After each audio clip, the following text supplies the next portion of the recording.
The Adapted Technology program at Inglis empowers people with disabilities to use technologies. It's alternative input devices for computers, tablets, smartphones. Adapted technology is more of a bridge between the user and the computer. Technology, I marvel at the way everybody uses it differently because it opens up so many things that they used to do are starting to do. Adapted technology, to me, is at its most fundamental independence. It's allowing people to do things that they couldn't do for themselves before, to give people greater authority over their own life, for fewer things they have to ask other people to do for them. It's something we're really proud to support here at Inglis.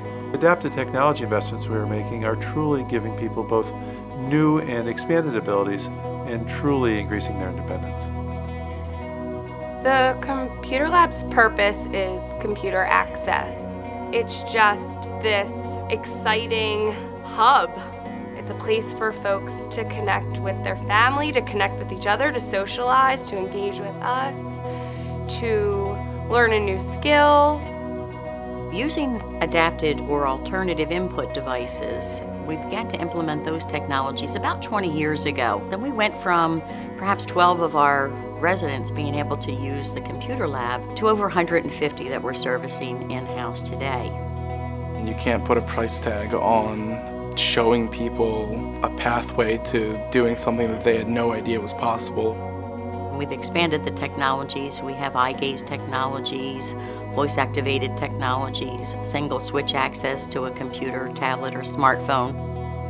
Being able to use the internet proficiently with my voice, it gives me the ability to continue doing something that I love. Since I'm a quadriplegic, that I wouldn't be able to do if I didn't have it. Voice recognition in general, for Ron has been a really big deal for him because he used to not come up to the lab at all. Now he's up almost every single day. He watches all his favorite TV shows, watch concerts, and it's opened up a whole new side of him that we haven't seen before. We proactively went after a grant from Pew Charitable Trust to fund our community computing program.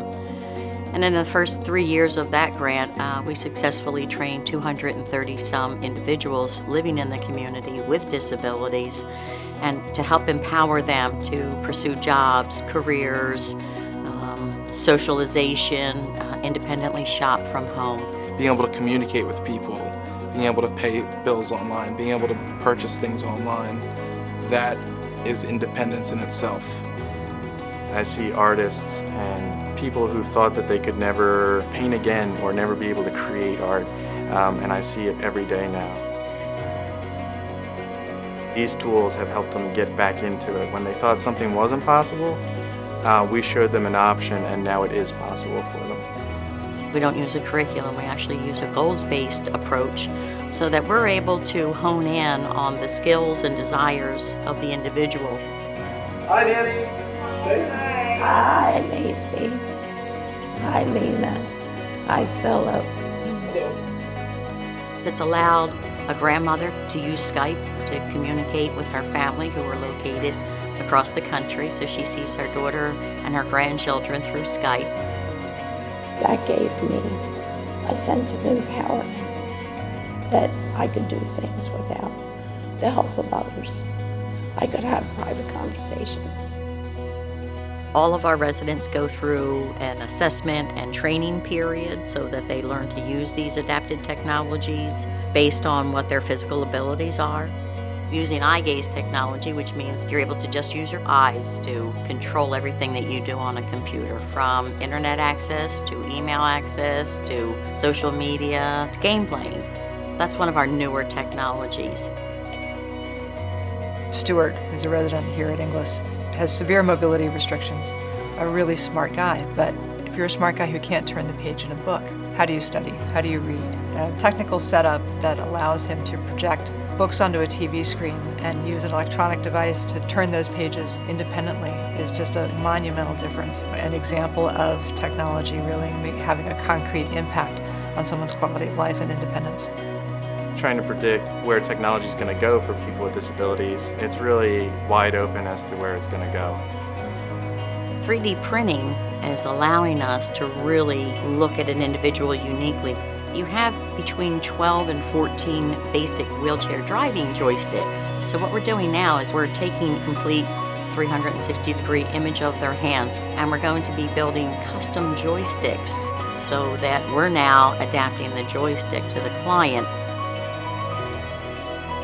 There's two things that I would hope for: that every person who is a part of the English community has access to technology that allows them to achieve their goals and live life to the fullest.